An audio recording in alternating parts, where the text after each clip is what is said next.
hi යාළුවනේ ඔයාලට කොහොමද ඉතින් ඔන්න ආව පොඩි වීඩියෝ එකක් අරගෙන මේ තමා අපේ අම්මගේ හේන කියන්නේ දැන් ඒක වත්තක් වගේ තමා නැති දෙයක් නෑ මේ ඉන්නේ ඉතින් අපේ අම්මගේ තනියට ඉන්න එක්කෙනා කොහේ ගියත් ඉතින් පස්සෙන් දැවිටි අම්මා ළඟට වෙලා එයා තමයි ඉතින් ඉන්නේ බලන්න වගාවේ මල් තමා වැඩිපුර තියෙන්නේ හැම දෙයක්ම තියෙනවා ඊටවලු රටකජු මුරුංගා එතකොට තල කුරක්කම් බඩ ඉරුඟු හැමදේම තියෙනවා නෑ කියලා දෙයක් නෑ ඉතින් එයා ඉතින් දවසම ඕකේ තමයි ඉන්නේ ලස්සන බලන්නකෝ මාරම ලස්සනයි ආස හිතෙනවා හවසට උදේ නම් තියන්න බෑ මුකුත් මොනරු වෙනවා මොනරු 100ක් විතර එනවා ඉතින් රැකගෙනම ඉන්න ඕනේ දෙහි හැමදේම තියෙනවා ඉතින්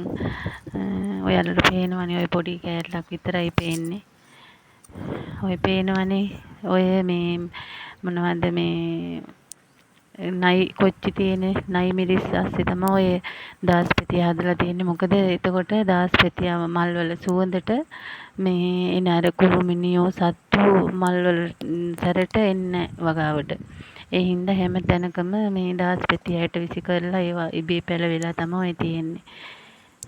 හරිම නිස්කලංකයි ඉතින් අම්මගේ වැඩේ ඉතින් දවසම ඔකට වෙලා ඔව් ඉතින් අත ගගා සුද්ධ කරගෙන ඉන්නවා අම්මගේ ජීවිතේ ඉතින් ඔය වගාවේ තමයි